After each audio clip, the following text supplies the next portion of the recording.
What is it you want, Barry? What do you want? You want the moon? Just say the word and I'll throw a lasso around it and pull it down. Ladies and gentlemen, boys and girls, dying times here. Come with me if you want to live. That's it, man. Game over, man. Game over.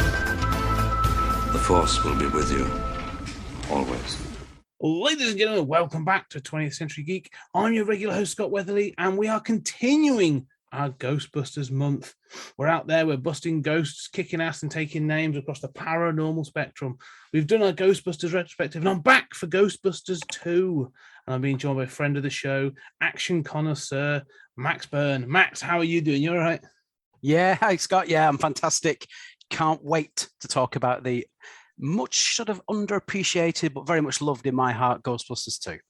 Excellent. I'm glad you said that. I wasn't sure where this was going to go. Yeah, it's interesting. Ghostbusters 2. People give it a lot of, give it a lot of sort of hate at times. It's, but we'll get on to it. Before we do get to the film, though, before we sort of get into it, there is one thing we're always going to start with.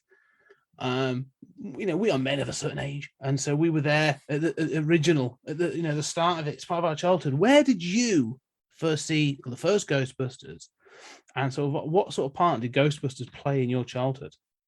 Oh, massive part. Like you said, like everyone of sort of our vague age bracket. I went to see the first one at the cinema. I was only 5 years old when it came out, but I distinctly remember my father taking me and being absolutely bloody petrified by it. Specifically where Lewis and Dana turn into dogs, and then the bizarrely as well, the bit where Dana's rising off her own bed, where Venkman's there and she's possessed. That scared the living daylight out of me.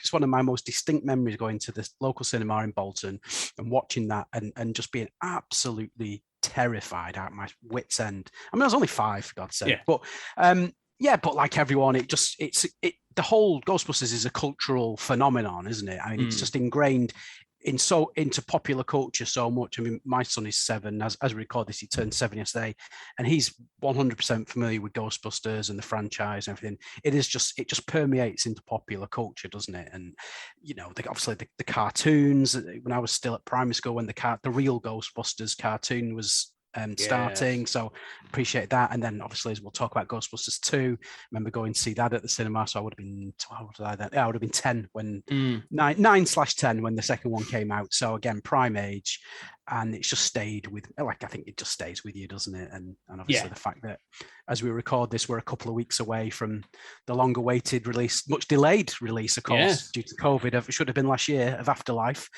But all good things come to those who wait, I guess. Yeah, hopefully, I'm very excited. I'm very excited for it. I'm trying to sort of temper my, expectations, not get too excited. Yeah. But you're right about sort of it being like permeating the culture. Like, there are certain things. As I've been doing this, I've asked sort of like, people on social media, or just people I know. And one of the things is there's a thing going around at the moment. You see it on memes. And it's like pictures you can hear. And I saw one, and it was Ecto 1. Yeah, and I was like, that siren. I mean, James mentioned it yesterday. We were talking about Ghostbusters, the first one. That siren is so distinctive, and like the sound of the sort of the proton guns as well. Like, there's just things in this that are just sort of like, there's like a sense memory for me as well. Sort of like you hear it, and you're just like, not just the song, but like specific things. I'm really impressed you got to see it as a kid, like being taken. Like, your parents raised you right. I guess so. Yeah, I didn't see it. It was on video, and I remember you're right about being, that thing about being scared, because that bit with Dana being possessed, it's like Exorcist for kids, isn't it? You would not have that in a quote unquote family friendly film today. You wouldn't have half the stuff that was in that first one in a family friendly film today. It does not fly in this day and age, but that's what makes it so charming, I think. Yeah, well, that's the 80s for you. Like the amount of things of like, this is a family comedy, and there's like boobs in it, and you're like, all right, cool, boobs and swear words, and that's right. Something for the dads. Hey, something for the dads. But you're right. But the scare, I always remember the thing that sort of like for me was the librarian ghost at the very beginning. Oh yeah. That sort of like when she comes out, like even like as a kid, that proper sort of messed me up. But yeah, you're right, and also like you say, the Real Ghostbusters you mentioned, and I'm a massive fan of the Real Ghostbusters. It's a great cartoon. But yeah, it was one of those weird things of sort of just permeated, and then it sort of, the toys as well. I had all the Kenner, not all the Kenner. I wish I had all the Kenner toys. Me too. Wish I'd kept all the Kenner toys because, some of those 80s, yeah. See some of those originals. Oof. But as you say, so there was a gap, 5 years, and then 1989 we get Ghostbusters 2. Yeah. And to put things in context, people talk about like years, and like that was a big year for film. 1989 is a massive year for me. Like you, I was sort of 8 going on 9 that year, and it's the first year I remember being sort of really interested in going to the cinema. And I couldn't see it because I was too young, but there was Batman. Obviously, there's the big thing. Yeah. But at the same year, you say you get Ghostbusters 2, Indiana Jones Last Crusade, Back to the Future 2. There's a Lethal Weapon. Lethal Weapon 2, yeah. Lethal Weapon Lots 2. of twos. Yeah. So it's the year of the sequels. But like massive IP films coming out that year, loads of them. And I just remember sort of, and Ghostbusters 2 was one of the ones I could go and see. Yeah. Even now, I remember being really excited to go see it. I had the sticker album, and all that sort of and anything that had the logo on at the time. Like I'm pretty sure like there was Pepsi cans and all the usual tie-in merchandise. So I mean, do you have any memories of 89? I'm always curious sort of like people's recollections of those sort of film years. Yeah, massively. I mean, God, I'm going back 32 years here. Yeah. But I do I do remember. Obviously, I remember going to see it at the cinema. I think my sisters came this time because they were old enough by that point. They were like 2 and 1, I think, when the first film came out. So I think we went as a family, and I just remember being so excited to see it. Like you said, I had some of the Kenner figures. I had Ray, and I had a weird sort of purple ghost with a big sort of eye in the middle of its forehead on a piece of string. Yeah. Yeah, that's the one. I remember dropping hints for ages to my mum saying, I'd love a Ray Stantz figure because Ray was my favourite. Still is. Yeah. And she came home. I came home from school and she goes, I went to the shop and they'd sold out, but I got you this instead. I was like, oh, great, thanks. But eventually got the Ray. So I was very happy with that. But yeah, I mean, just being so excited to see it, at that age, I think this and Back to the Future 2, I think were the first time in my life, in my sort of frame of reference, that I was really excited for a sequel coming out. I mean, yeah, I know Indiana Jones was out this year as well, but I wasn't quite, I mean, I am, but at that time I wasn't quite as keyed up for that as I was for these two, because I hadn't seen the previous indie films in the cinema, but I had seen Back to the Future and Ghostbusters in the cinema, so being very excited for both, and just being ready for it, and waiting to see what would happen. I mean, obviously it's hard to imagine in the age we live in, but back then there was no spoilers, there was no, massive trailers that gave loads of stuff away like there is now. Like 3 or 4 blockbusters get 3 or 4 trailers in their sort of pre-release life, don't they? And endless speculation on what was going to happen. It was just a case of going to see it, not knowing a damn thing, and just I remember enjoying it immensely, and I still do. I still love this film, despite the fact that it doesn't. Does it measure up to the first one? No, of course it doesn't. The first is an undiluted masterpiece, in my opinion. The second one isn't that, but it's still a bloody good film. I think it suffers. It's a bit like Predator 2. It suffers in comparison to the first one because the first one is so good. Yeah. I agree with that. I think the second one was interesting. One of the things we talked about about Ghostbusters 1 was about the pacing, about how good it is. Like they get to the first one, like they get to the Sedgwick Hotel at 30 minutes, and then the sort of the finale, when all the ghosts burst out at the top of the firehouse, like that starts with 35 minutes to go for the ending. That's so it's really well sort of like paced. And I was really curious. So as I was watching Ghostbusters 2, I not timed it, but I had the timer up on obviously the player. And I was watching, I was like, hang on, they have got exactly the same pacing. So Is it a duplicate of the first film? Yeah, in some respects. There's a lot of the same story beats in there. Oh yeah, but like the courthouse scene with the Scoleri brothers, yeah, like, that happens at 30 minutes, right. and then when it all kicks off at the end, when you've got again all the mayhem with the Titanic just arrived and all that kind of stuff. About 40 minutes or 35 minutes just before the end. So they've timed it really well. I think it works great. I do love this film. Just to give people an overview. If you listen to this, you really should know the story, but we'll give it a very quick context. The film takes place 5 years after the first film, and following the first film, they weren't a success, which is another thing I love about this film. Like, they're not a huge success. They have been taken back down to low. They were sued by the city and a load of other people. And they've all gone off to different things. You don't really know about what Winston sort of works with Ray doing parties, but Ray's also got his own occult bookstore. Egon has gone back to universities, and Peter Venkman now has his own TV show, World of the Psychic, which we'll talk about. And during this time, Dana Barrett's her son, Oscar, is attacked. I suppose it's sort of like, almost abducted by slime, which triggers a series of events as they look into a collection of sort of emotion-based slime that's been growing under the streets of New York, which in turn is powering a painting of Vigo the Carpathian. And as he gains power, he's able to use his magic and powers, and he wants to take over the body of Oscar to be reborn into the 20th century, which is it in a nutshell, really.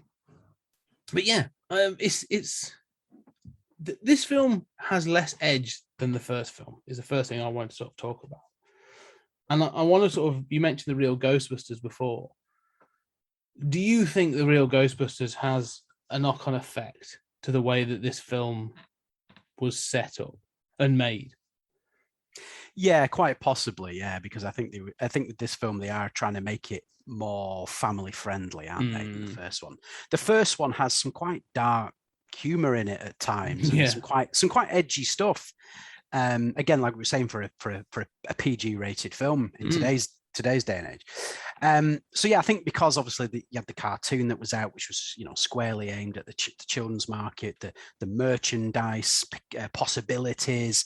I think they wanted to make it more a family experience than the first one, which I think makes the film suffer in a bit because it takes away from what made the first one so magnificent, in my opinion. I mean, there's some great humor in this film. Don't get me wrong; it's still brilliantly written, and all the key elements there. All the key players are back from the first one, pretty much.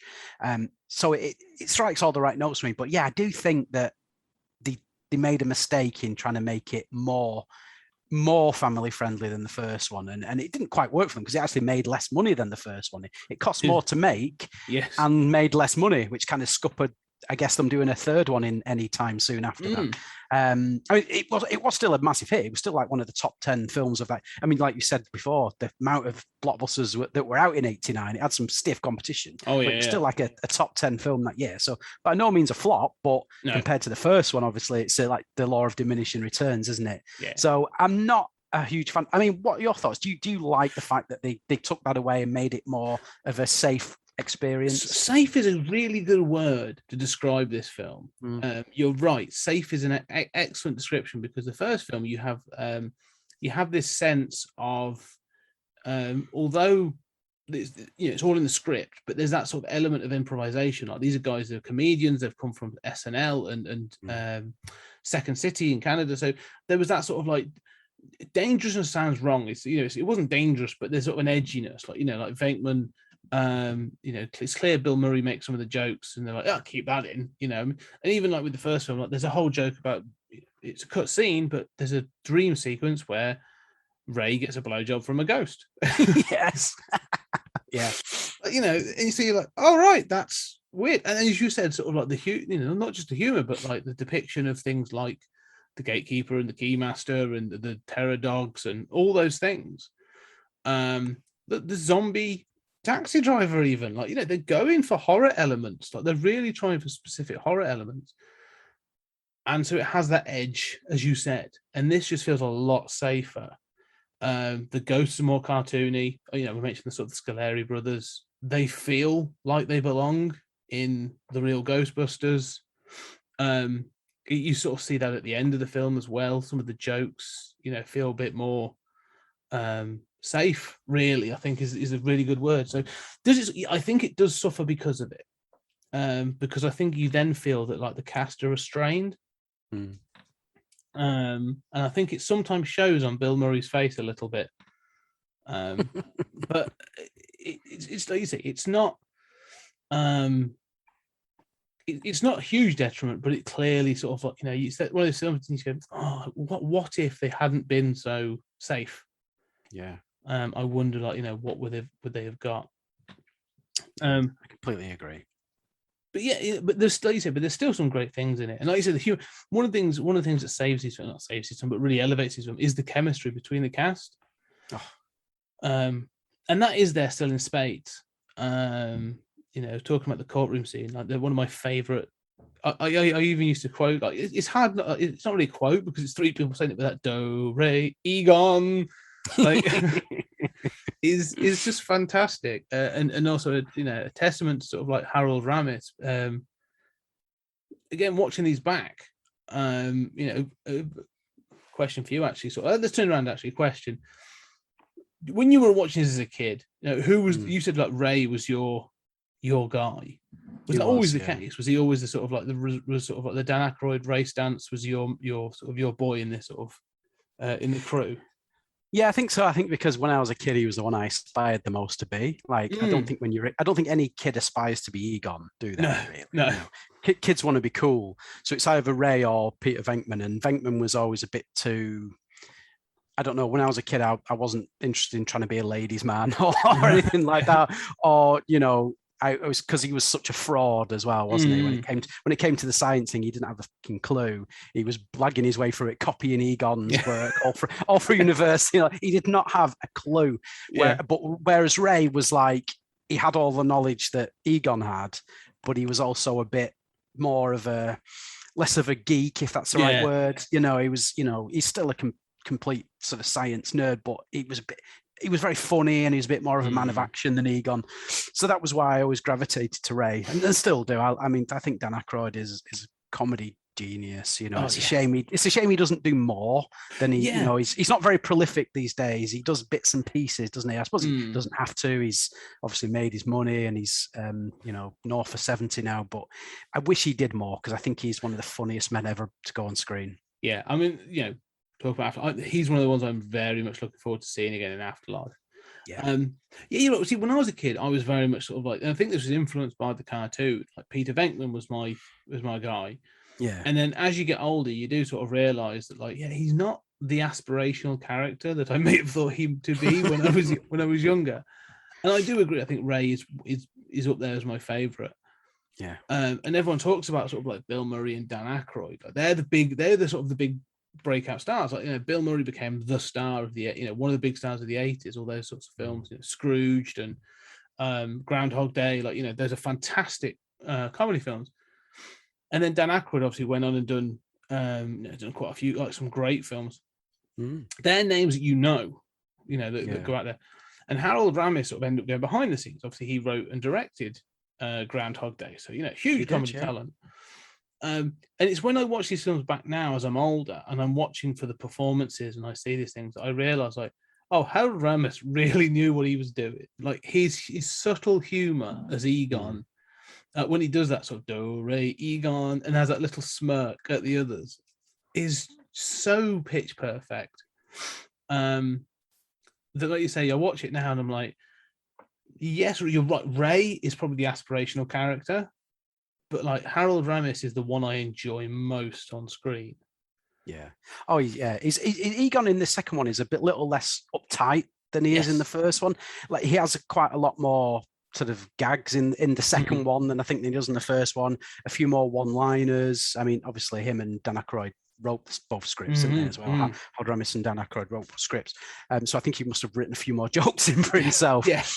But yeah, Egon's a bit less sort of highly strung, I think, in the second one, and has some great stuff. And when he's digging the when they first discover that there's something going on beneath yeah. the street, and he's digging through like Yeah. this, and he's like going, yo, and all this when the police are asking him why they're doing it. And yeah, he's a very cool character, and the height of his hair is very impressive as well in the second one. It really is. It's quite a construct. I'm quite impressed. It's a testament to sort of hairspray. I mean, that haircut in and of itself put a hole in the ozone layer. I think. yeah.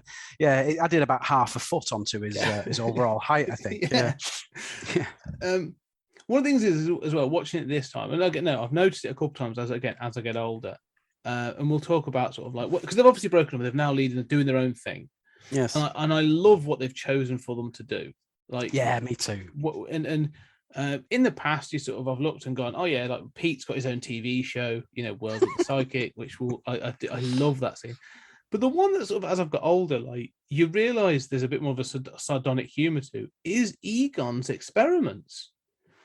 Like you see he's back in academia, like he's doing these proper psychological and sort of whatever experiments.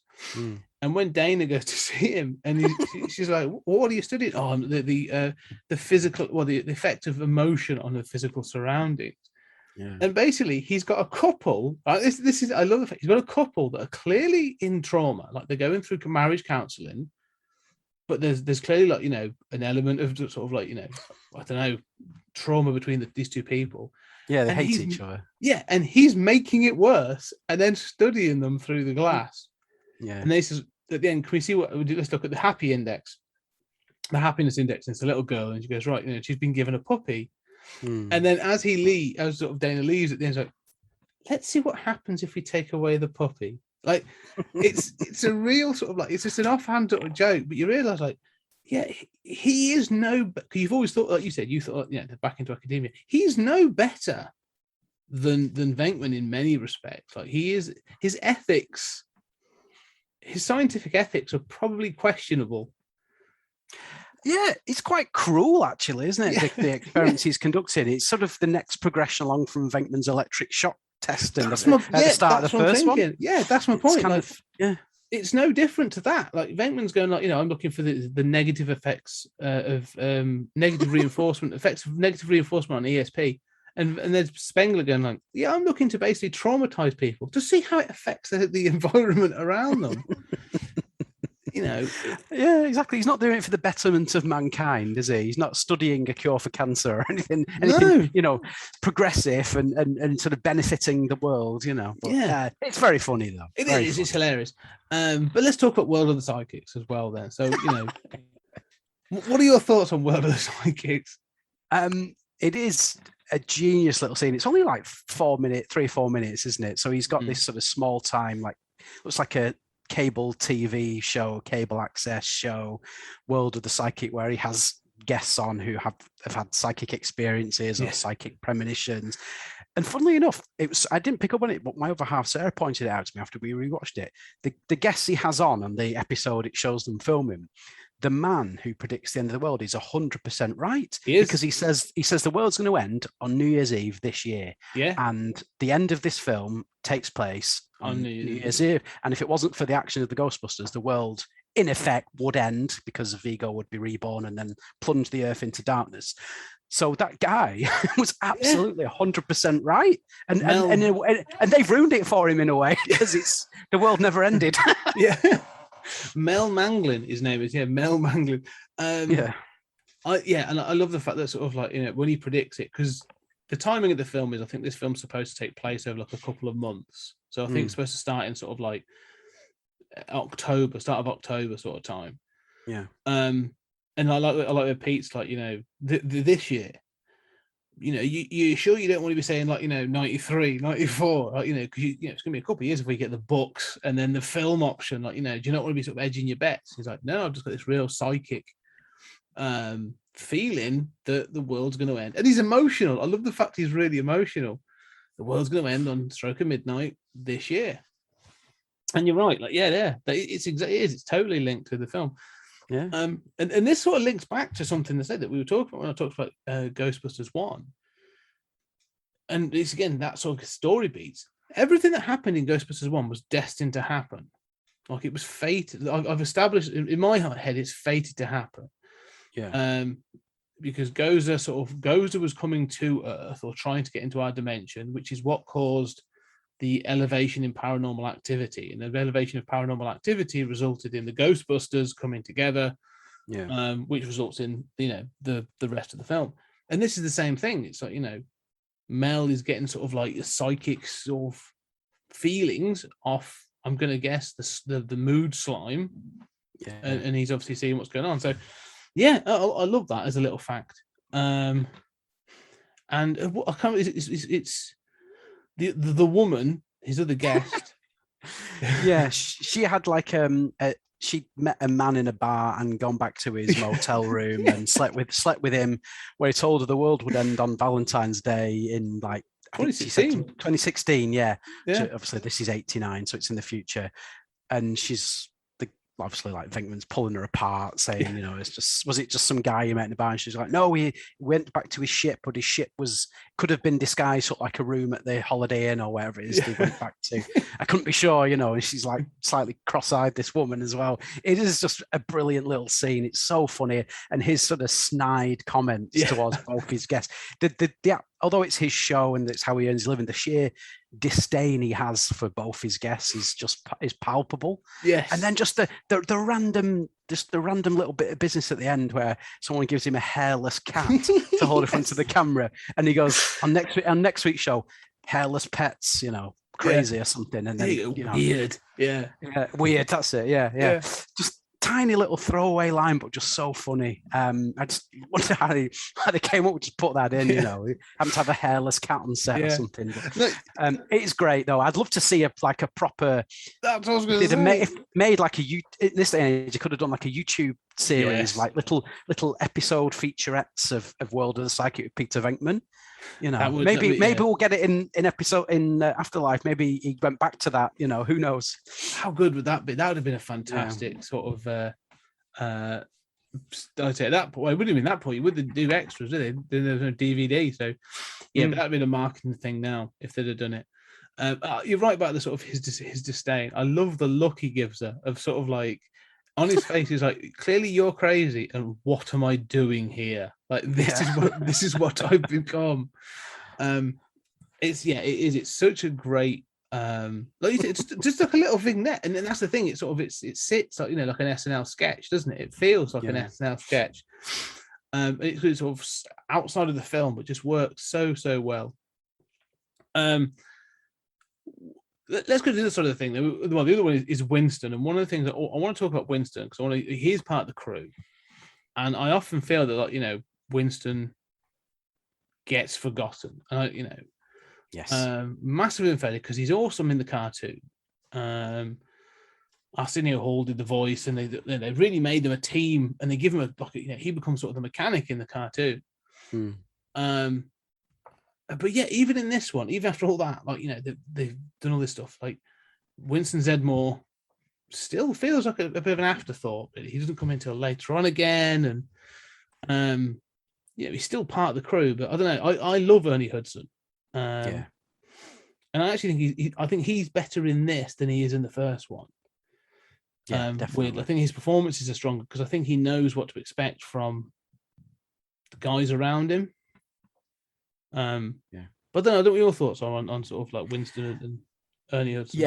Yeah. One of the things I wrote down when I was rewatching it was Winston's really short-changed in this film because in the first one you can kind of understand it because he doesn't come into the first one till about halfway through when they're advertising for more help because the workload's too big and he comes in halfway through. He's not like a founder member of the team, so you can understand him not being part of the main thrust of the first one. But in the second one, for a start, you don't really get to see what's become of him per se. You see him doing the kids' party with Ray. Yeah. But surely that's not his full-time job because they're just getting, a few books on the side. Obviously, Ray has his occult bookshop. So you never see what Winston's been doing to earn a living in the 5 years. And then he doesn't join in with them when they start drilling through the street. No. Like you think they'd give him a call and say, come and help us, Winston. And then when they stand trial, he's there at the very beginning and he says, like, wishes them luck. He's there in his suit. But then you never see him again during the whole course of that trial. And at the end, when they're being literally sentenced to, I think they get 25 grand fine each, and it's either 18 months or 2 years in prison each. And obviously things change with the judge rescinds it. But Yeah. Winston's not even there for that. So you just think, why did he turn up at the start of the trial and then never be there for the whole thing when his friends are literally facing jail? That scene is a massive issue for me, because again, that's sort of like, you're right, but I mean, shortchanged again is exactly right. Like, he's there to sort of wish him luck, and then he's not there to put the packs on. Where does he go? Yeah, like all of a sudden, like, he's not there. Like, if they had, and I have my own headcanon for these things. If you've ever listened to me reviewing a film, like, I start to fill in the gaps, because you see that the door's shut. The door, they are trapped in there. In my head, he helped get people out of that court. Right. Okay. So in my head, he's like going, right, everybody, he's making sure that people have got out safely. He's doing the sensible thing of getting people out and doing that kind of thing. And then the door's shut and he can't get back in. That's how I'm putting that in my head, because that's what I think Winston would do.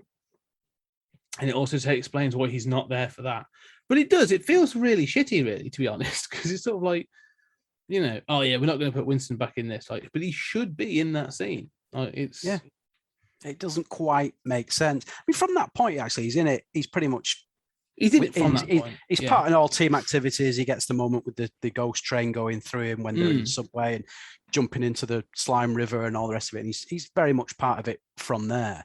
But yeah, just that part of it doesn't make any sense as to why he wouldn't help them dig the straight up. So then he could be on trial with the other three, and it could be the four of them on trial rather than just the three guys.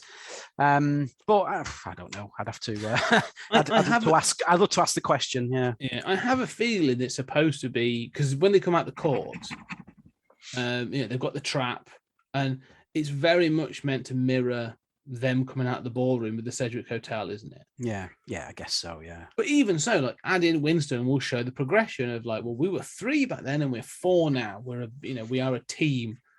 So yeah, I do miss Winston in that point. But the rest of the film, you're right, he's in, and he's good when he's in it. Yeah. But it's clear they don't see him as a draw, At least he's on the poster of this one. He was on the poster for 2. He wasn't on the poster for the first one. Yeah. But it's a shame. It is. I would have liked to have seen him just played a bit more of a role and been like an equal fourth in the team, rather than it still being those 3 and Winston's the hired gun, the hired hand, rather than a 4-piece. But at least he's coming back for Afterlife with the other surviving members, so hopefully we'll see more of him at least. Yes. No, yeah. And he had a good career. I can't sort of like fault, Ernie Hudson's done some great films, especially in the 90s. So it's a shame. But let's move on from that, because you get the other guys. You've got Sigourney Weaver back. You got Rick Moranis back as Lewis Tully, in a great scene. Like I say, that again, going to the courtroom scene, him sort of like Ray has a great line, because he says, I'm not sure I do a bit of probate. I got my law degree at night, and Ray's like, it's all right, Lewis, we got arrested at night. Yeah, they're just so resigned to the fact that they go into prison, aren't they? Because they know they've got the shittest lawyer who doesn't know anything about the legal system, and they've been caught bang to rights anyway. They actually have no argument other than talking about the paranormal, which no one buys into, and they can't prove it at that point anyway. So they are literally resigned to the fact that they're going down. This is one of the things you've just mentioned about. They're not able to convince people, right? This is one of the problems with these films. And it happens with a lot of supernatural films that have sort of like, big endings or something. The last film ended with 100-foot Stay Puft Marshmallow Man climbing up a skyscraper in New York City. That's 5 years ago. And like the guy, when they go on trial, and you've got firstly the judge is like, I don't believe in ghosts. And like, hang on, you believe 5 years ago they were all over the place. And then, like you say, even the subway guys like, I've been working sort of transit for 40 years. And I've never seen anything like that. Yeah, all right. But you still know that these guys did all this stuff, And so I'm always baffled by that. That they're like, how can people not believe when you're sort of like, However, I do think I get a feeling from something I saw for Afterlife. I think some of that is going to be addressed. Because James made a good point yesterday when we were talking about Ghostbusters, was no one else is up on that roof with them. All you see is obviously you see the staple for Marshmallow Man, and then that's it. But they don't see Gozer, they don't see what they do. Yeah, it's just interesting that they're so easily sort of convicted though after everything that's happened. I know it is kind of ludicrous, and it's kind of ludicrous how they ended up getting sued left, right, and centre for property damage at the end of that first one. It would be like suing the Avengers for the events at the end of the first Avengers film when New York gets destroyed because they're saving the world from an alien invasion, and so in the Ghost one they're saving the world from a ghostly invasion, whatever you want to call it. So. Why sue them for property damage? It's bizarre, you know. Yeah. But at the end of this film, obviously in the credits, it shows them getting the key to the city, doesn't it? Yes. So it'd be interesting to see how that plays out in the new one as to what became of them, because it's kind of alluded to. I think there's something in the trailer for one of the trailers for the new one where no one kind of remembers them, and I think it shows Paul Rudd's character saying, "Look at this, in the 80s, New York was like The Walking Dead," and it's showing some footage on YouTube of the Ghostbusters. So it'd be interesting to see why in the 30 years since the world has kind of forgotten about it. It's it's crazy. Yeah, especially because of the finale of this one as well. Like, again, big thing walks down the street. This one's this is the one pretty memorable, unless everyone's like, I was really pissed on that New Year's. I think I saw a Statue of Liberty walk by. Maybe wrong. I don't know. Yeah, it's very true.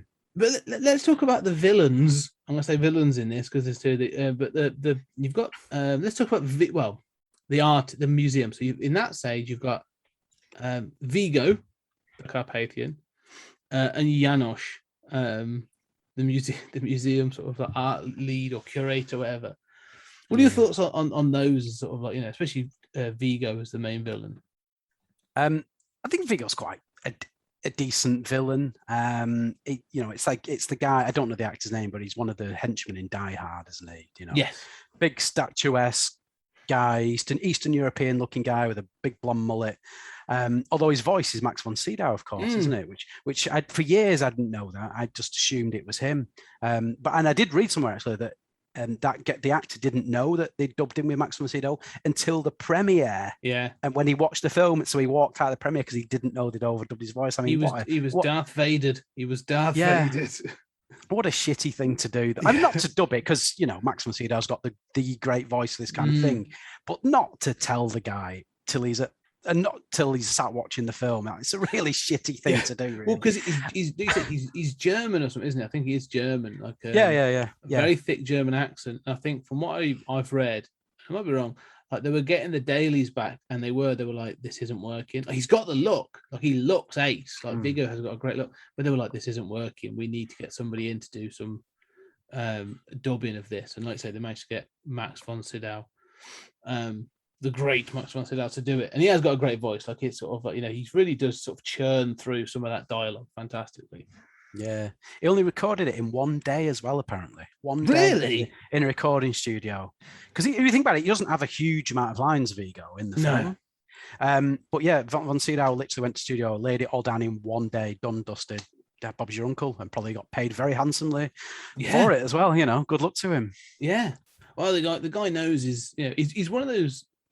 Max von Sydow as a side note, he's one of those sort of like secret nerd kings, isn't he? When you look back at all the things he's been like, obviously The Exorcist, then like Ghostbusters, Flash Gordon, Star Wars. He's appeared in all these things. Yeah. What do I have to say? Bill and Ted. Yeah, but he's been in loads of things. But I think I like Vigo. I like this idea of the villain being an actual ghost. This time, and a possessed painting is always like a creepy. It's like a creepy pasta, isn't it? You hear all these stories about the haunted object, a haunted item. So I do love the whole Vigo thing, and Janosch, he's great. I forget his name now, Peter something or other, but McNichol, Peter McNichol. Peter McNichol, thank you. Yes. Yeah. He's really good in this.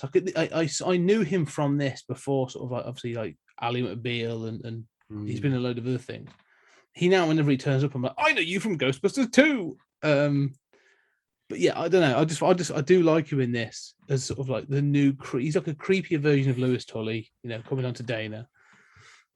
He is magnificent. Yeah, I absolutely love Dr. Janos Pohar to give him his full title.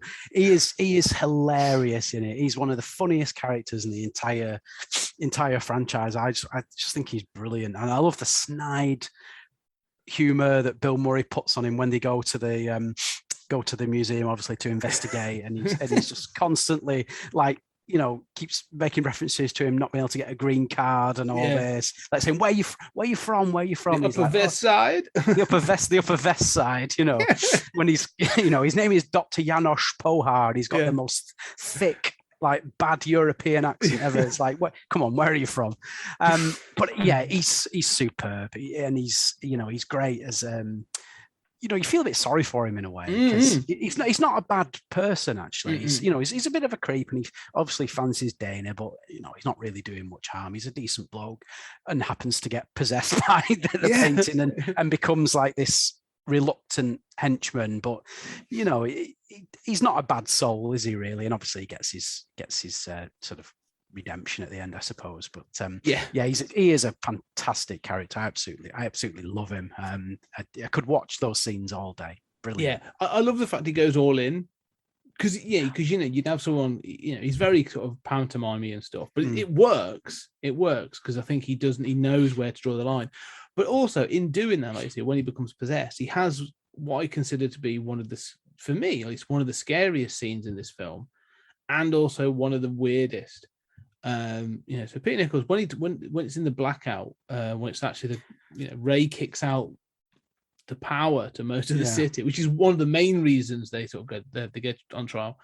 Yeah. When he goes to see Dana and she's like, no, we're good, bye, and shuts the door, and his eyes light up like the front of a bloody van. Just his eyes light up like headlights. And I was like, oh, that's a good trick. And then it moves and it lights up the hallway. Like that. Even as now, like watch it, proper creeped me out as a kid. Like, it really creeps me out. It's a great effect.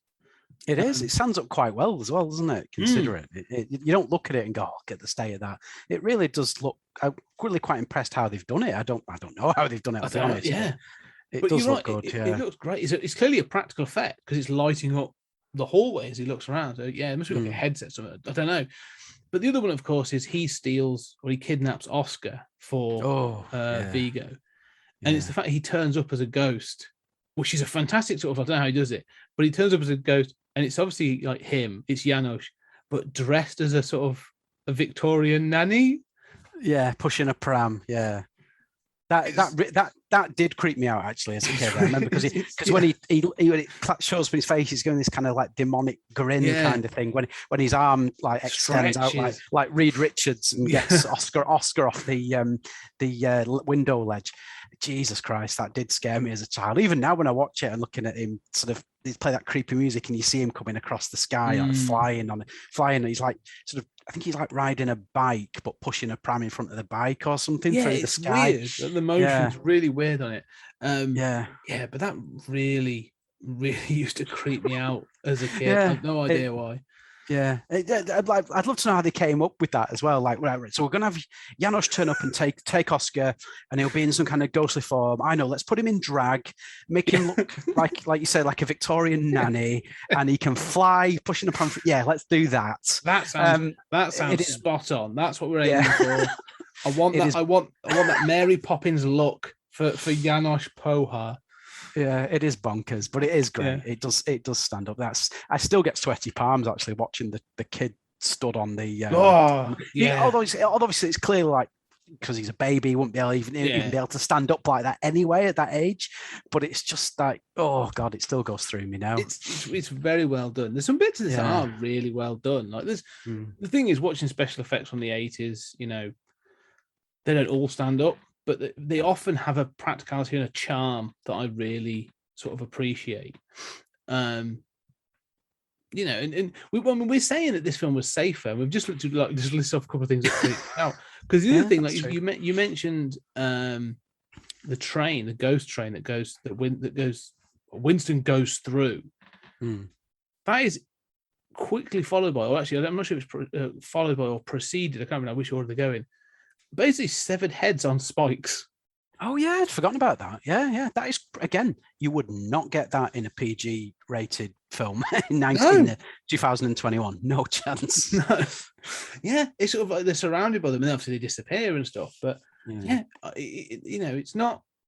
It's just the element of horror that they are. They're keeping that element of horror in it that is, you know, it's still safer, but I suppose it still has an edge. But let's go through, because we've gone. The other thing I like, we're going to go through to the other villain, as I put it, is the slime itself. Yes, and this idea that this mood slime, this sort of ectoplasm, has been growing under the streets, generated by the negativity of New York City. And it's an odd choice to make, because New York in the 80s was known to be like a dangerous place. It wasn't the sort of the tourist attraction it is now. That sort of came, you know, well into the 90s. And you know, I like the mayor's reaction. Like you know, there's almost like this sort of thing of like, yeah, New Yorkers are gruff and they're willing to be arseholes to each other.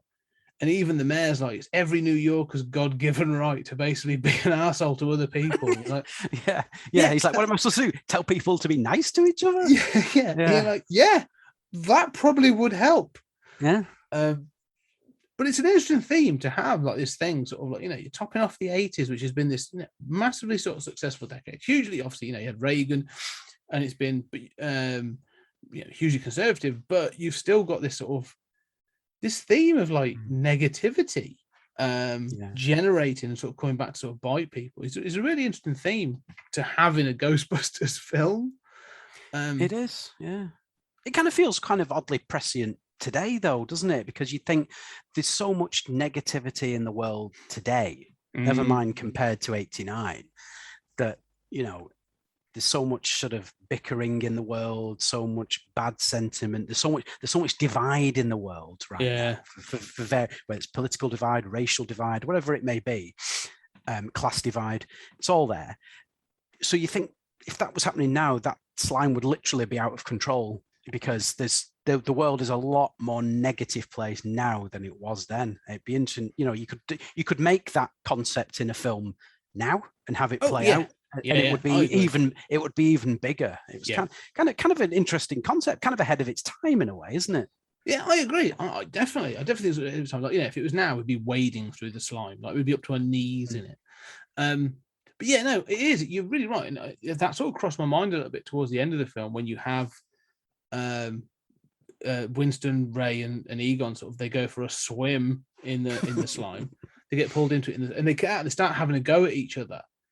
And it's this idea that, like, not only can you sort of psychoactively influence the slime, and we'll talk about that in a minute, for good and ill, but it can affect you. So if you're covered in it and it's negatively charged, it can make you, you know, aggressive and combative and argumentative and that sort of thing. And so there's a lot. I think there's, you know, there's this thing of like, I wish they'd played with that more. Yeah, you know, like had scenes of like people being influenced, especially at the end of it, you know, because you see all the chaos comes on, like the woman's fur coat comes to life, the Titanic returns, and all this other stuff. Like, but I want to see people like being horrible to each other, but being affected by the slime, you know, like a Patrick Bateman like murdering a homeless person in the corner because of the slime. That'd been the 80s. But yeah, no, it's an interesting concept to say, sort of like, especially a kids' film. Again, this idea of sort of like, you know, you've got, but then it comes, I suppose, as a positive, because it's about being nice to each other. Oh, you've got to be nice to each other, and you've got to do, you know, this thing. And I like the idea that there is this sort of unifying figure again, which again would be interesting to play out in 2021, because this idea that the Statue of Liberty, which is bring us your the huddled masses, basically, Ellis Island, this idea of opening up to sort of immigrants, Not sure he'd play today. I don't know if that would work. Yeah, But- it's an interesting one, that actually. Yeah. It's a nice concept where it's kind of positivity will win the day, isn't it? Because that's ultimately that's what turns the tide. Because all is kind of lost at the end, but giving the people something to rally behind and spread a wave of positivity is to counteract the negativity. It is a nice message, but yeah, I completely agree with what you're saying. Actually, it'd be interesting. I think now it would be really hard to find something that everyone could get behind because everyone's so divided now in what people stand for. Everyone wants to be offended by something, and there'll be people who denigrate the Statue of Liberty and don't agree with what it stands for as much as people who do agree what it stands for. And because everyone, for whatever something is in the world now, there's people who can't wait to find a reason to want to cancel it or all the rest of it. Yeah. So it would be very difficult to make the ending to this film now, because what do you do to unite a divided city that's full of hatred and negativity and shit? How do you do it? You couldn't do it like that now, could you? That's for sure. No, it would be easier basically to sort of unify the people in hatred. Right, let's find something everybody hates. We're going to walk through the city in a giant Jimmy Savile, and everybody's going to hate on it. Yeah, I don't know. It's an interesting sort of thing. Like if you watch this now, you say it couldn't be replicated today. It just feels, like I say, of its time. But the positivity, again, it's one of the jokes. We talk about this sort of being safe. And again, I never got this joke as a kid, right? It's one of those kids that's sort of like, for the dads, for the dads, is when they talk about positively charging the slime. And they talk about Ray's like, well, we talk to it, say nurturing and reassuring things to it. And we sing to it. And Peter's like, you're not sleeping with it, are you, Ray? And Egon sort of goes, yeah. It's like, you hound. Oh, it's always the quiet ones. And then I'm like, for years, I was like, I don't know what that means. Like, even as a kid, you're like, oh, that's sweet. He has a nap with it. Now I'm like, oh, no. Like, yeah, that's not something I want to think about. Like, how? I know, what? Yeah. The mind boggles, doesn't it, as to what he was actually doing in bed with this. Was he literally just cuddling it like a little pet dog or something and stroking it, or was something a bit more special going on between Ray and the slime? Who knows? Yeah.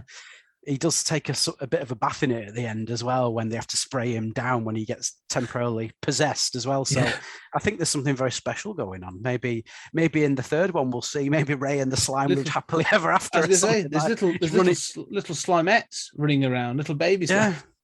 Exactly. He made the slime a co-manager at Ray's occult or something like that. What you just mentioned about Ray being possessed. One of the things I want to just quickly mention is, and we talked about it happened in the first film and it happened with the second film as well. Mm-hmm. There was a scene cut from the first film where Winston and again, unfortunately it's got a Winston scene, but Ray and Winston go to sort of investigate a Fort Denning, which is what led to the scene of Ray being sort of sexually assaulted by that ghost, which they reduce down, and you just see that his fly being undone and stuff is part of a dream. You see it as a dream sequence in the theatrical version, but originally there's a whole scene with that in. Second film, in this film you see a scene where they use it in the montage when they sort of like we're back, and they have the whole montage will come back, and there's a scene where you see Ecto-1 pulling in front of traffic, and then you sort of see Peter in the back of them go like looking at the cars like jerking all over, and you see sort of Peter looking out from the back seat over the front seat, and they play it for laughs. It's played. All right. Yeah. That scene is a reduced scene because that's originally played after the when they go to the art museum, and they're taking the photos of Vigo, and Ray gets sort of like he's got some monitor there, like a PKE reader, and he gets stuck into a trance, doesn't he? Yeah.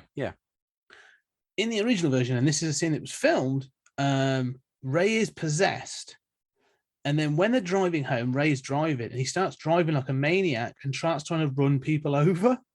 Right. And they say to him, he says, if you don't stop, you're going to kill someone. And he says, no, I'm going to kill everyone.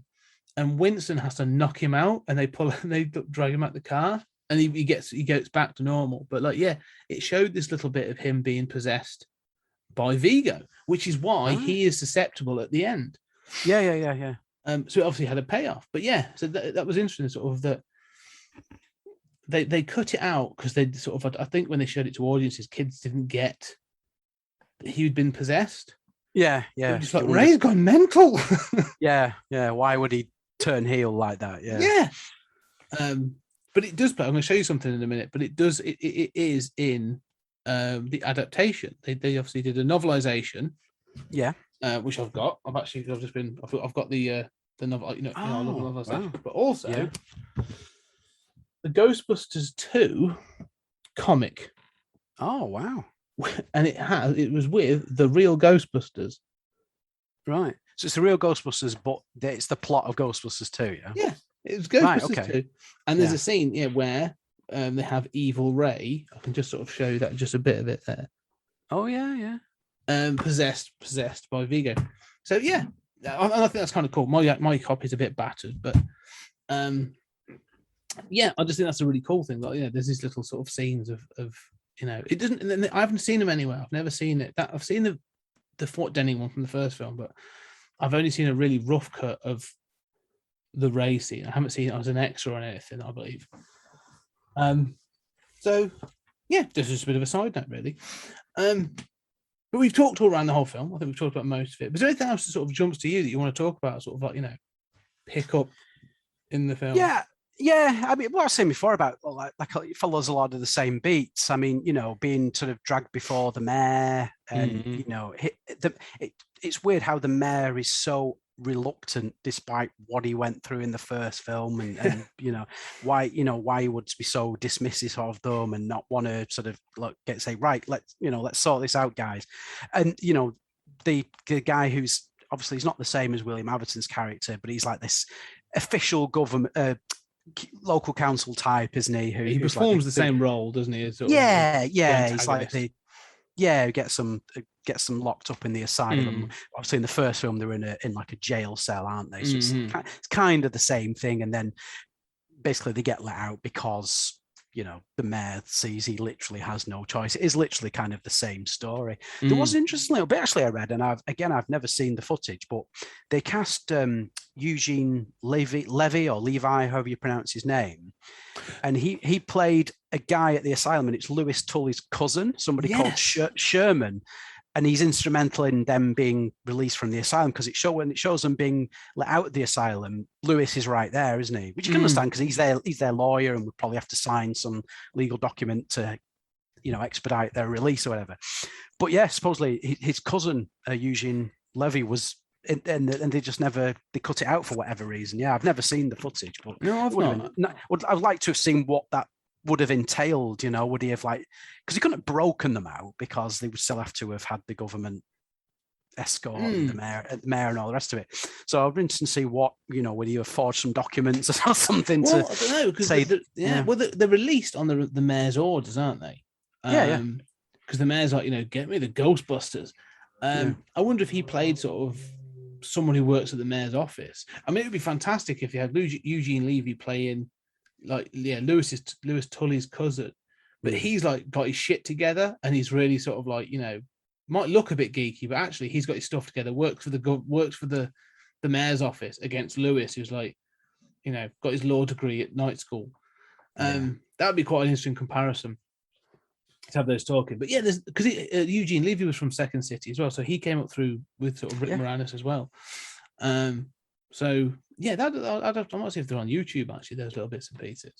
Yeah, I've never seen them. No, I also quite like as well the sort of the state of the Venkman Dana relationship by this point as well, because they end the first one as sort of they become an item as such, and obviously you discover it went horribly wrong, and she ended up marrying some other guy and having his child. Obviously, she's now separated from this other guy. She said he's gone to work for an orchestra in Europe or something, so she's like a single mum now. And you just wonder, because she is in the next film as well, how they bring her into the next film, because she's not a Ghostbuster. So did her and Venkman make the relationship sustain after the second one, and did they bring up Oscar together, and will Oscar be in this as a 30-something-year-old? Who knows? I don't know. You're right. It is interesting. I like the fact that like it doesn't work. This idea of it's heavily, happily ever after. Like, Peter does go through a redemption arc in the first film and becomes less selfish and that sort of thing. But I kind of like the fact that, like, he's still a jerk. Like, the relationship didn't last because he was difficult and thought he was funny and all this other stuff. And she went off and had a life for 5 years. I do wonder at the timing though, like how long was she with Venkman to then meet somebody else to then had got married and divorced and had a kid? Like 5 years isn't that long. Yeah, they couldn't have been together too long after the first film, could they? A year tops. A year absolutely tops, really. Because to have a child pregnancy and then the child's age, that's 2 years pretty much gone. And to have been with this other bloke, presumably for a bit before then. So, her and Venkman wasn't a lasting relationship, no. But obviously by the end of the second film, they're very much back together again. And he's sort of saved Oscar's life. So, maybe he's going to be the surrogate father for Oscar and that. But you do wonder how that relationship evolved over the years. And I don't think he's a keeper. He's Peter. So it'd be interesting to see how they played that one. Yeah, I'm true. Well, let's get into that then. One of the sort of, I think we've talked to sort of through the film. Let's now talk speculation because, like you said, Ghostbusters Afterlife is coming in a couple of weeks. Yeah, and we're already talking about it. And is Oscar Barrett gonna be in the film? Is something I am curious about. But what are the things that you thinking? What's your thoughts for this for Afterlife? What are you expecting? What are you looking forward to? I think they've done very well to keep a lot of it under wraps, haven't they? I mean, they've shown there's been no set photos or of the original lineup at all. They're not been in the trailers apart from Ray answering the phone at Ray's occult shop. Yeah. You see his hand and his voice. You don't see him. There's been no Venkman or Winston or Dana. Janine's been in the trailer a little bit, hasn't she? Sort of showing the Egon's family around his home that he's left them. Obviously due to how Raimi's no longer been with us, Egon's dead in canon because obviously he's no longer around. So they've done really well to not give too much away, and especially in this day and age where everything gets spoiled and leaked and all the rest of it. There's been nothing, has there? So I'm really impressed with that. I really hope that the original lineup don't just come into it for the last 20 minutes or something like this. I hope they get something substantial. I know it's not about them as such because they are older men now. They're all in the 70s at this point, including Sigourney Weaver's in the 70s too, and it's about the younger generation now, I suppose. But I do hope that they get something substantial to do, and it isn't just the equivalent of the heroes coming back through the portals at the end of Avengers Endgame. I hope it's not that, where they turn up just as all seems lost and they walk in with the packs on and the overalls. I hope they're given a bit more to do throughout the course of the film. Do you know what I mean? Yeah. I mean, I totally agree. I want them to be sort of like a part of the plot. Like them being into it, needs to be. I want it to be a substantial handover. Like you say, not just them turning up at the end and going like, well, you whippersnappers, you're clearly the next generation. Off you go. I want it to be a bit more like, as you said, in the trailers we've seen Dan Aykroyd's arm and him answering the sort of like, we're closed, saying in the occult bookshop. Who's calling him? Is that sort of is that someone calling him, or is it just a cut? Is it going to cut into a scene of someone coming into the shop? I don't know. I mean, I'm curious as to what is the trigger that brings them into the story. Like, does someone go get them? Like, is it Annie Potts? But does Janine go get them? Does this? I don't know. It's going to be interesting to see how it all pans out. Definitely, yeah. It's so shrouded in mystery, isn't it?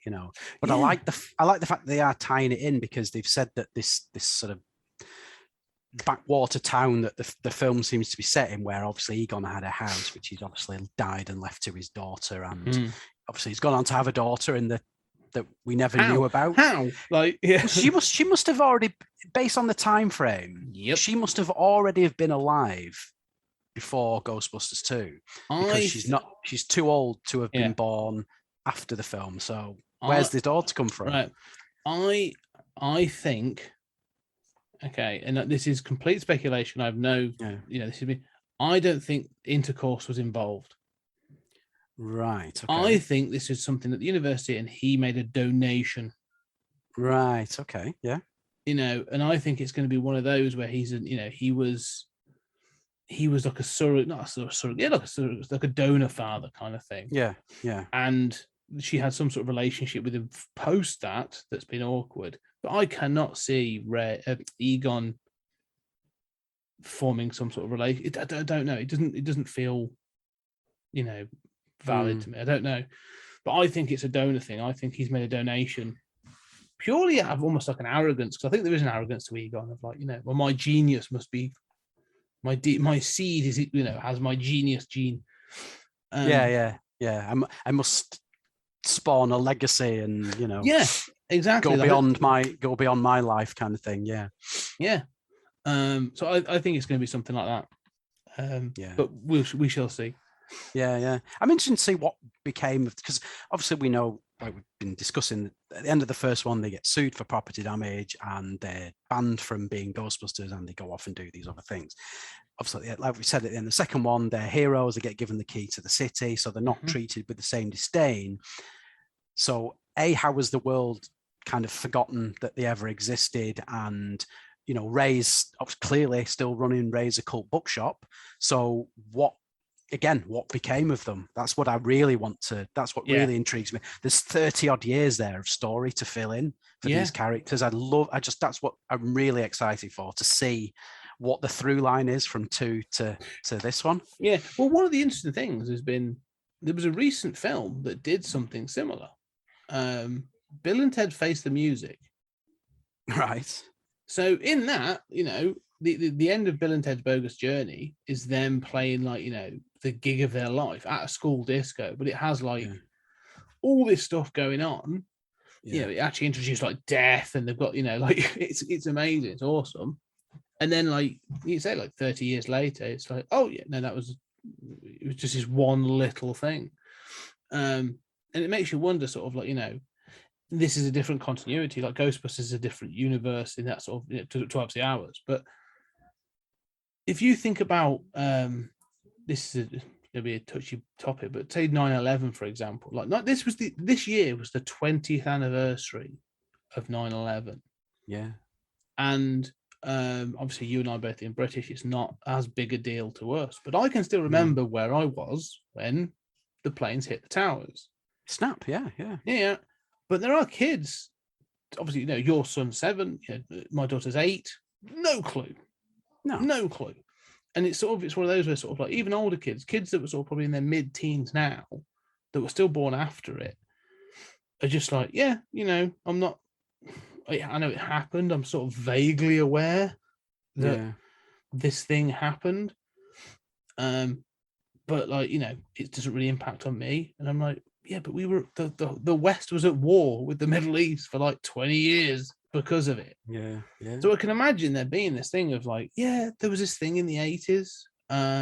We know, I'm sort of vaguely aware that there's stories of the Statue of Liberty walking down Main Street, whatever. And but it's not taught in history. It's not prominent news.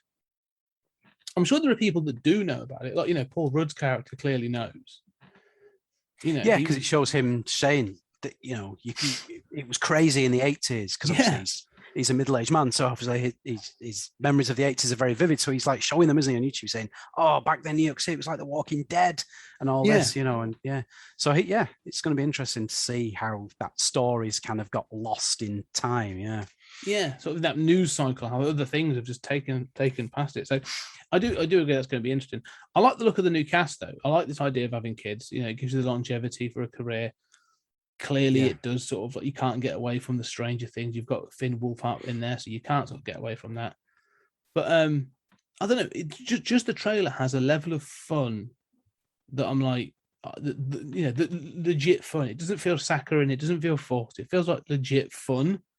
Yeah. Then that's sort of what I'm looking forward to.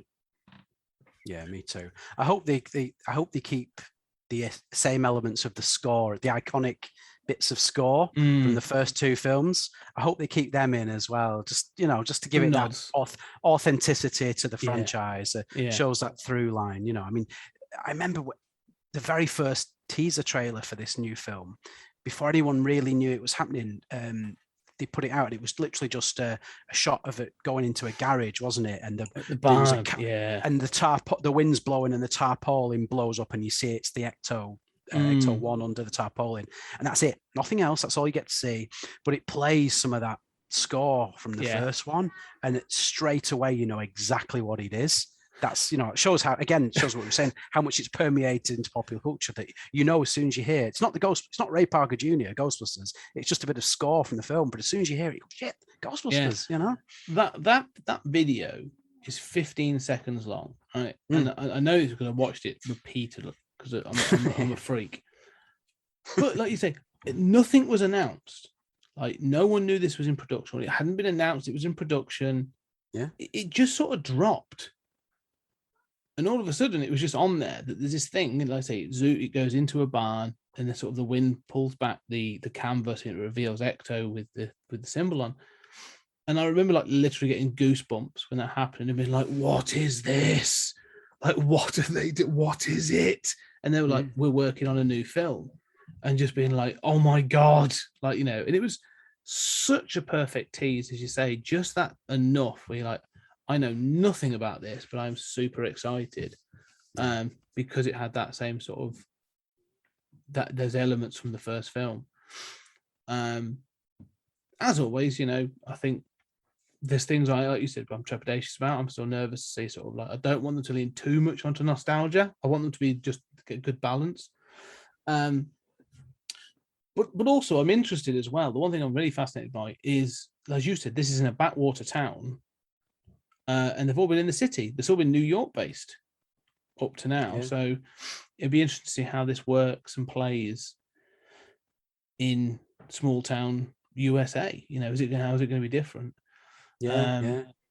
So I mean, there's still something I read, and it's great sort of continuity to the lore, is that town is supposedly built on a mine that was owned by Ivo Shandor? Ivo Shandor. Ivo Shandor, who is a name synonymous with even though we've never seen him, but his name's mentioned all the time, isn't it?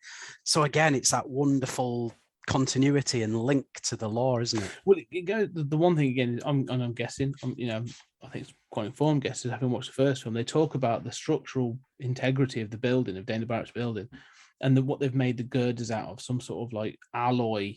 It's like no one makes buildings out of this. Yeah. And like, so is this the mine where they were mining the materials to make these girders, to make this building, to make this temple? Yeah. So there's stuff like that I'm really, I think it's going to be, like you said, there's going to be this little like going back to that first film. But I kind of like these things. These things are like, they're calling them like legacy sequels, where films that sort of go like Halloween, the Halloween and Halloween, and like Blade Runner 2049 and these films where they're like, there's a massive gap, and now we're going to go back and see what's happened in this world, but we're going to tie into that previous film. There's been some really good examples of that, so I'm quietly confident. You say about how they've kept this under wraps. One thing I should say is this has been shown to a number of audiences already. Like, it was shown at a Ghostbusters convention in, I think, September. It's got, I think there's a press screening, it was last night and stuff, like, and people really seem to be respecting like the spoiler stuff. Like, no one's coming out. Like, all the little mini reviews I've seen have been very respectful of like, you're going to love this or do this, but there's no one going, you're going to see this or whatever. And I think that's kind of cool. So it's quite refreshing, isn't it? Because all the other the Marvel films, the DC films, all the blockbuster franchises, they do get spoiled, don't they? If you go on social media, there's people posting things saying this is what's going. James Bond. I mean, don't want to say it for anyone who's not seen the new Bond film, but there's a pretty major occurrence at the end of said film, and that was everywhere on Twitter. Within 2 or 3 days of that film coming out, like, it was people talking about it, like everyone's seen it, and I hate that. I really do. I know.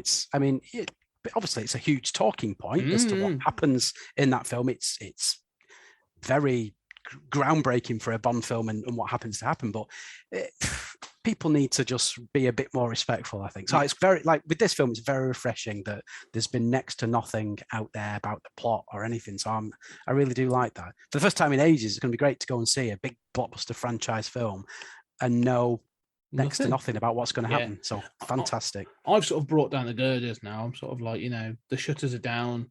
I don't need to see any more trailers. I don't need to see more clips or anything like that. That's it. I'm going to see it. So like you say, I want to go in as sort of fresh as possible. So very much looking forward to it. Anyway, I think we've talked about that film as well. So good speculation. We'll come back to you I'll be looking for your opinion once we've seen the film. Final question of the evening then, as we come in for the final recording. And I've been asking this of all my guests in the Ghostbusters month. Max, do you believe in ghosts? 100% yes. 100% yes. What I don't believe in is kind of these ghost hunter, most haunted kind of TV shows. I think they're really making something out of nothing.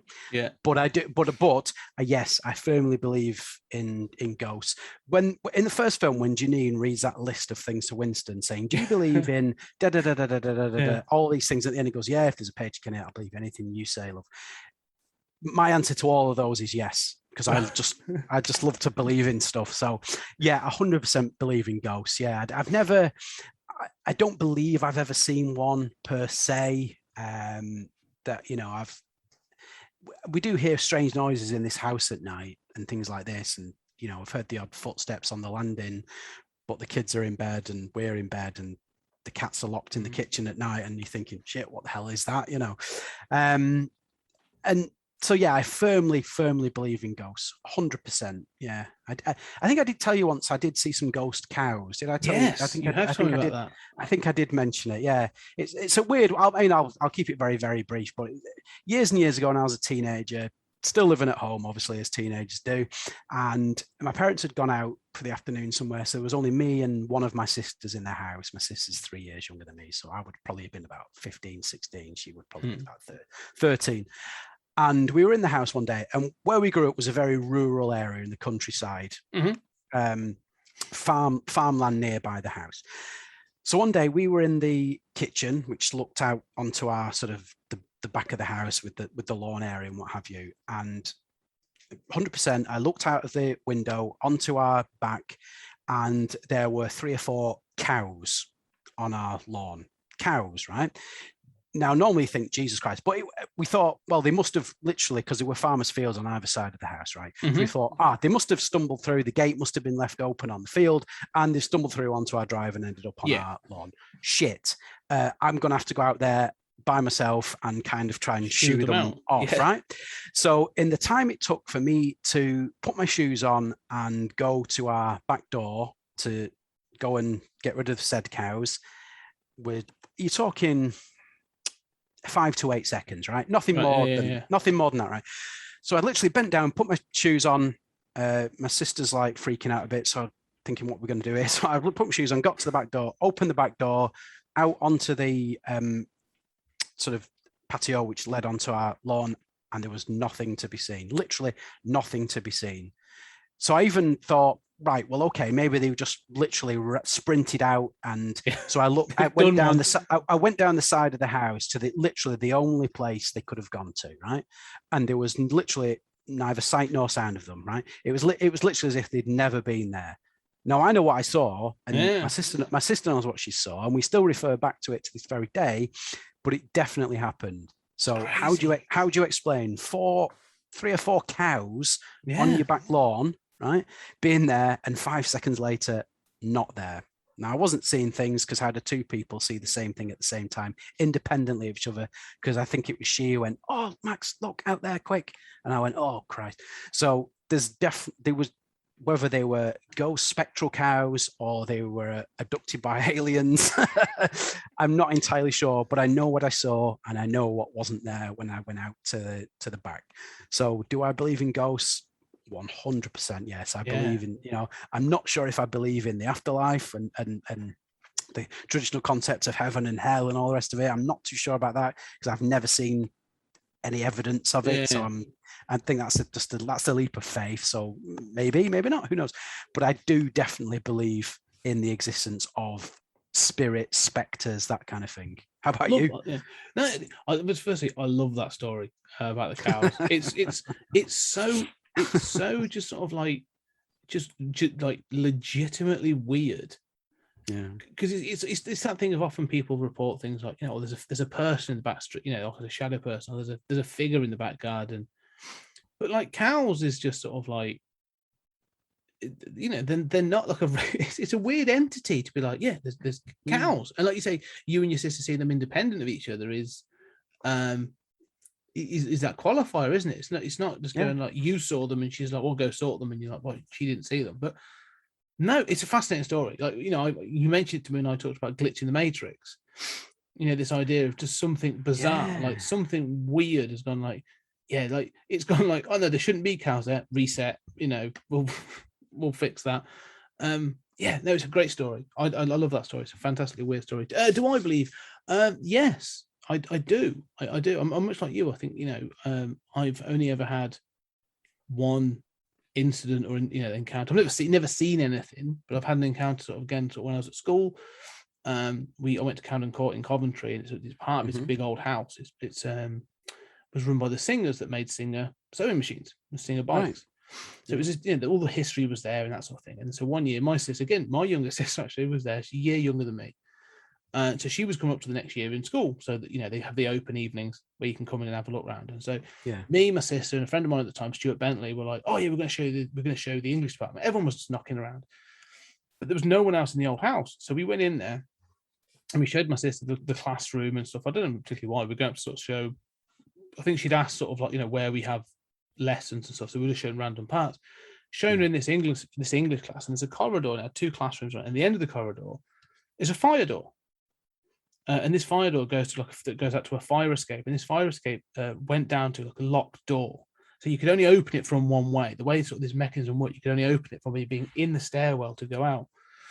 And we were on this corridor, and all of a sudden this fire door just starts shaking like absolute mental, like absolute madness, just crazy. And we all sort of like as kids bricked it and ran out.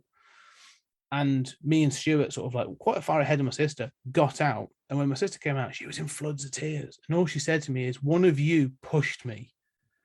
And I was like, "No, we didn't. Like, we were ahead of you." And she was like, right. Someone pushed my back as I was leaving that corridor.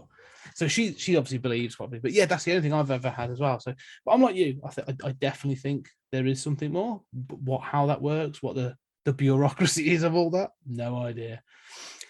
I'd love to know. I'd love to just unlock the secrets. I'd like. Again, I believe in everything, so I'd like to think there's some redacted government files on spirits and things like this. To go along with aliens and monsters and all the rest of it. But I'd like to think that there's some real hard evidence, because a lot of it's hearsay, and all these ghost programs are people recounting what happened to them. But that's just like me and you now recounting something that happened. We're not showing you what happened. We're just telling you a story of something that happened to us. So it's anyone can do that, can't they? But I'd love to think that somewhere there's some irrefutable hard evidence. It's got to be. There has to be. I agree. I'd love to see it. I'm a big. I get footy in times, and I'm fascinated by all that kind of stuff. So one day we may be, and then we can. I can don the flight suit, and Ghostbusters is going to be a real thing, but we shall see, maybe in the future. Anyway, Max, thank you so much for coming on to talk Ghostbusters to me. So I really enjoyed talking this. But before we get into the sort of the final thing, where can people find you and where can people hear you as well? Give us a pop. You can find me on social media. I'm on Twitter at MaxyByrne, which is spelled MaxyByrne. If you go there, there's links to the different websites I do sort of comic book reviews and the likes for. Check them out. And then there's a link to the Comics in Motion network feed as well, which my podcast can be found on, Mandatory Marvel and DC, which Scott, you've graced with your presence previously. So check that out. It's at Comics in Motion P is the Twitter page for it. And it's on all podcast podcast catching apps. If you just search for Comics in Motion, you'll find it. And my show is on there, along with a litany of other great shows. There's something practically every day of the week dropping on there. Whatever you're into, I think you'll find something to your liking, whatever it may be, if you're into fan of genre stuff. So please do check it out. Yeah, links to Comics in Motion is obviously below in the notes, as always, for these guys. But yeah, go check it out. Comics in Motion is sort of like, it's just one of the strongest network channels, I think, on for sort of like genre and nerd stuff. It's absolutely fantastic. Whole bunch of podcasts on there now. It's every day. It's like it's a carnival. It's a circus of delights. Like if you don't like one thing, well, the next day there'll be something else I guarantee you're gonna like. It's fantastic. I love the stuff that comes up on there. But ladies and gentlemen, if you like this, if you like what we're doing on 20th Century Geek, get on your podcast catcher, leave us a review, 4 stars, 5 stars, I don't care. Just give us your feedback. Those reviews help us get up the charts. And if you really like what we're doing, if you enjoy what we're doing, go check out our Patreon. That's patreon.com/20CG Media. There's a link down below. I do a weekly podcast with my US brethren, Julian Darius, as we talk about the Twilight Zone. And we've got 30-minute thoughts once a month and all loads of other stuff on there. And also just some little announcements, behind the scenes bits and pieces that are going on with all the other little projects that we've got going on in 20th Century Geek Media. So go check it out. So thank you very much anyway for listening. And Max, as always, it's a delight to have you on the show. Thank you. Thank you for coming on. Ladies and gentlemen, thank you. And we shall be again. The next one's going to be, the next review is going to be Ghostbusters 2016. And I've got another Comics in Motion member, Ria Carrigan, coming on from Fem on Film to talk about Ghostbusters 2016. So, ladies and gentlemen, I shall see you soon.